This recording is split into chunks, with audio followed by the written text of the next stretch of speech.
Good morning, everyone, and thank you for joining us today for an update on the City of Philadelphia's pathways to reform, transformation, and reconciliation.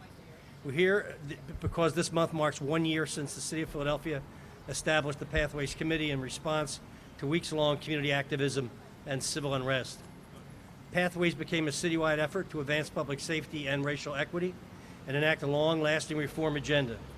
Together, folks across backgrounds, institutions, and systems joined on a path to building a more equitable city for all Philadelphians.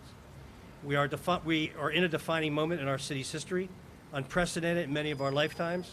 The COVID-19 pandemic, upending our day-to-day lives, set our entire city and nation into crisis while exacerbating pre-existing health, social, and economic disparities in our most vulnerable communities. George Floyd's murder in Minneapolis sparked a national movement that brought millions into protest. Thousands of Philadelphians united in the streets to demand change and justice, fueling their collective grief into action. And as I said on many occasions, the city's response to this outcry, including demonstrations on I-676 and 52nd Street, failed on many levels. That experience taught us a lot. First and most importantly, we need to listen. I have learned a great deal through crucial dialogue within our communities and in the steering committee. Composed of leaders and community members throughout Philadelphia, the committee has guided the city as it advances this reform agenda. Priorities focus on aspects of police public safety reform, inclusive economic recovery, community engagement, and health.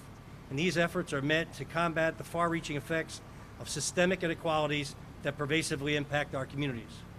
I'm proud of the progress the city has made in partnership with the Pathways Steering Committee. I cannot thank the members enough for their time and service.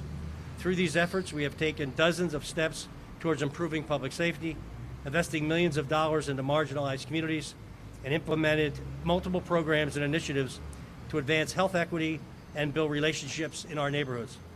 Throughout the progress report released this morning, you will see the reforms, data, and legislative efforts of the city's work and its further plans. Unpacking decades of systemic racism cannot simply be carried out in a single year, but we believe we are well on our way to learning from our past, taking accountability for our mistakes, and driving change that will make our government and our city for all Philadelphians. Through and through, Philadelphians have brightened their communities during uncertainty, persisted in times of adversity, and pushed the city to hold itself accountable. They have envisioned the best our city can be, and our residents give me inspiration, focus, and resolve. As we take this moment to look back on this last year's progress, I stand firm in our administration's commitment to sustaining this work. It is with a collective vision of a better future and our community's drive that I pledge to hold our government accountable to its word. These efforts must continue not to be only reactive, but proactive in advancing reforms, protecting lives, and cultivating change for generations to come. So now it's my pleasure to introduce Deputy Mayor Cynthia Figueroa of the Office of Children and Families, who has served as co-chair of the City Steering Committee.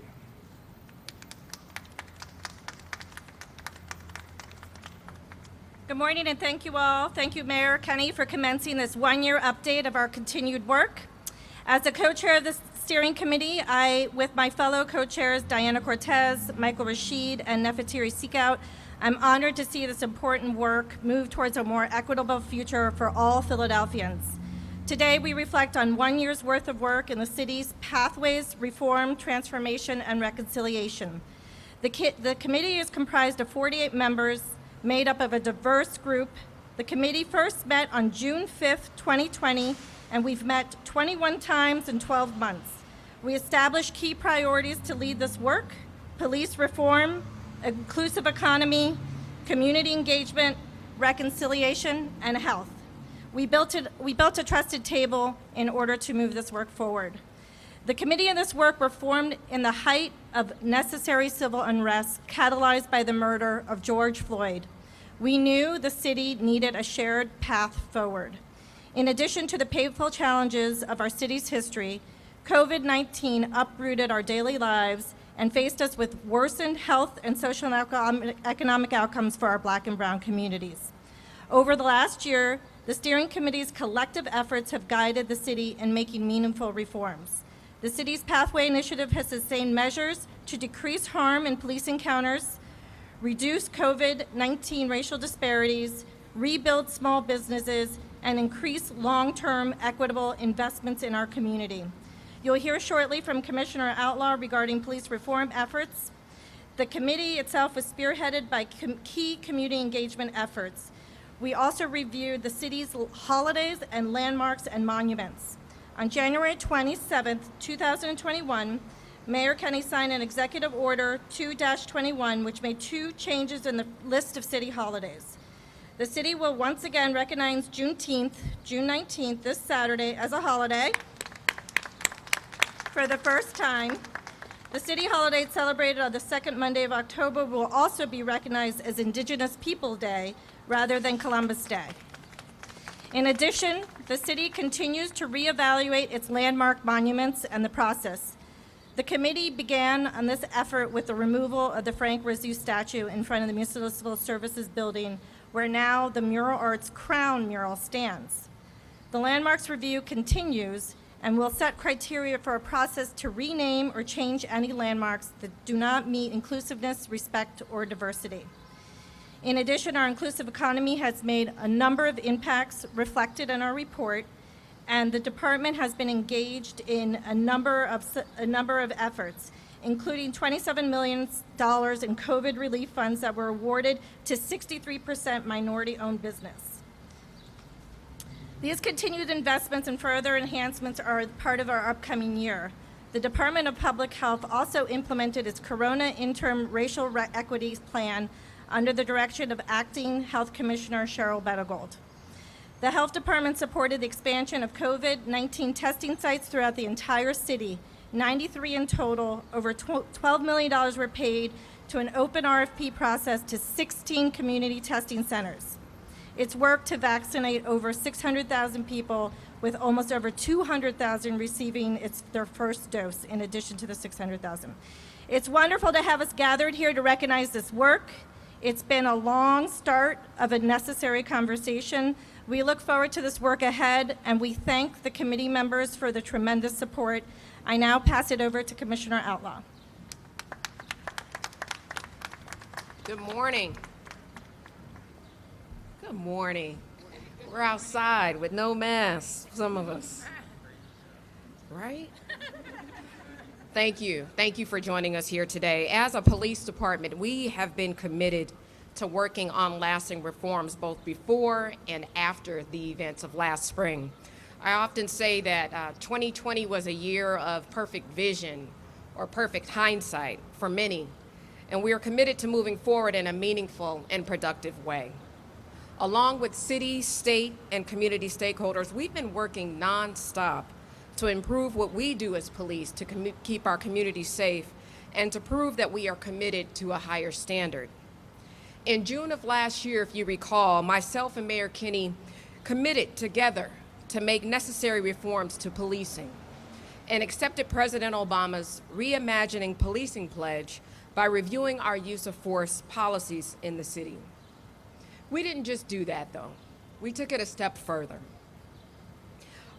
Our department made some swift policy changes, immediately updating multiple use of force policies, including our chokehold policy around chokehold use, tear gas, and how uses of force are reported. But since the launch of the Pathways Initiative last year, our executive team, the steering committee, and the committee's police reform working group have worked very closely to implement more than just use of force policy reform. We work to implement meaningful reforms to better serve and protect Philadelphians. Our department made substantial progress to continuously increase public safety, including reforms that were implemented last June and others that were previously underway. Our department remains committed to working towards organizational advancement that increases internal accountability and equity. And these reforms have been divided into 5 main areas. These 5 main areas include updating and reviewing our policies, as I mentioned, but also strengthening oversight measures and increasing transparency and equity, implementing behavioral health and mental health related operational reforms and policy and protocols, evaluating how we budget, and then also evaluating our collective bargaining processes. And then lastly, supporting state level reforms. Over the past year, we've worked on a series of reform efforts in these 5 categories. Despite the challenges of conducting training under COVID restrictions, our department has had sizable growth in numbers of crisis intervention and implicit bias trained officers and personnel. Ground-laying measures in reimagining oversight in disciplinary processes, and substantial growth in our partnership with the Department of Behavioral Health and Intellectual Disability Services, or DBH-IDS, to better serve the needs of Philadelphians who suffer from mental health and behavioral health related crises. Going forward, we will continue to focus on implementing equitable strategies, including those designed to increase diversity in our recruitment, rebuilding a foundation of trust and relationships in the neighborhoods we serve, and implementing tools to increase equity and proactively reduce harm. In addition to the changes of our use of force policies that I mentioned earlier, we've also begun work in many other important ways. And I'd like to spend just a few moments of your time to highlight some of our key changes. Critical changes to our use of force policies and protocol, as I said, have been implemented. Specifically, our policy on chokeholds, which had been previously banned, was updated in June of 2020 to explicitly prohibit sitting or kneeling on a person's neck, face, or head. And while some of you might think, okay, well, everybody does that, I want to be very clear in that everyone across the country has not implemented such a policy. The PPD banned all use of tear gas for non-violent demonstrations, and our SWAT procedures for less than lethal munitions were also amended to include references to the sanctity of life and rights of peaceful protesters. Also, no-knock warrant entries of any kind are prohibited. This is a policy that was added in September of 2020. Again, this is not something that is done all over the country. Also, the intentional pointing of firearms is considered a use of force as of June 2020, and must be recorded. And all uses of force became required to report via police radio as of June of 2020. Very briefly, I'll also tell you that our mediation process has developed into a pilot program. This is a pilot that last December, the Department and the Police Advisory Commission agreed to implement for low-level complaints with the goal of providing an alternate resolution to traditional means of police complaint procedure with the intent of increasing trust and building mutual understanding between us, the police, and our community. We also amended our arrest and search warrant policies to incorporate a requirement that exculpatory information is also included in all affidavits submitted to magistrates for approval. This is information that could contradict a person's involvement in a crime. Our technology policy is also under review in partnership with the Policing Project at the NYU School of Law. They provided us with feedback on our civil rights and civil liberties implications of our department's use of force, and actually our use of facial recognition and group violence initiative. Also, we've talked about in previous weeks the thorough review of our Police Board of Inquiry. It's the first time we've ever collaborated with an outside entity to release a report on our findings after reviewing the Police Board of Inquiry, which handles the disciplinary process and official complaints into the department. We all know about the independent action review of our May 30th, June 15th protests, including on I-676 and 52nd Street. This active action review is something that I specifically requested for proactively. We are also creating a position focused on accountability, diversity, equity, and inclusion, and other relevant issues. We're in the final stages of recruiting and hiring a diversity and inclusion officer who will review all policies, practices, and training for PPD through an equity lens. We're committed, again, to increasing the Philadelphia Police Department's diversity. We've recently joined a few other agencies across the country in pledging the 30 by 30 initiative, which is a pledge to increase our female leadership and personnel in the police department by 30% or up to 30% by the year 2030. By adopting very key strategic objectives, not only will we have more women on the police department, but we'll also increase diversity because of our intentionality and how we're focusing on our marketing and our recruiting and our training. We're currently working on the development of an early intervention system that we hope to have in place or actually selection of a vendor in place by the end of July 2021. I've talked about our implicit bias training that we've implemented in October 2020, and then we're also adopters of the active bystandership for law enforcement program. In September 2020, we began planning for this implementation, and we plan to train all sworn personnel on how to actively and effectively intervene and de-escalate a situation to build a culture that prevents harm. We've embedded DBHIDS staff to monitor our 911 calls and identify signs of a behavioral health crisis. We've also implemented screening questions provided to our 911 call takers to ensure that we are sending the most appropriate response when individuals call 911. We've also began CIT training, or modified crisis intervention training, for our dispatchers. A lot of people don't take a moment to realize that our 911 dispatchers oftentimes are our true first responders, and that they have the first contact with someone who's in crisis. It's important that they too receive the training that our officers are receiving. We've begun our pilot also for our co-responder program in partnership with DBHIDS. And again, I talked about the expanded CIT officer training as well. These are just some of the reforms that our department has been working on for the past year, and make no mistake, our work is just beginning.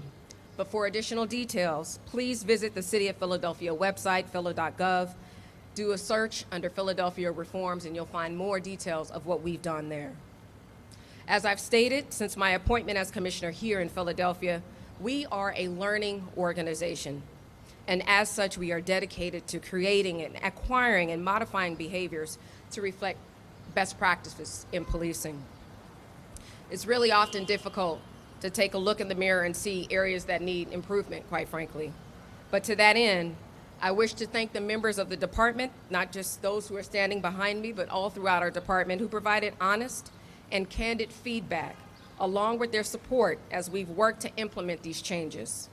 I look forward to our continued progress, and I thank everyone for their participation and your listening today.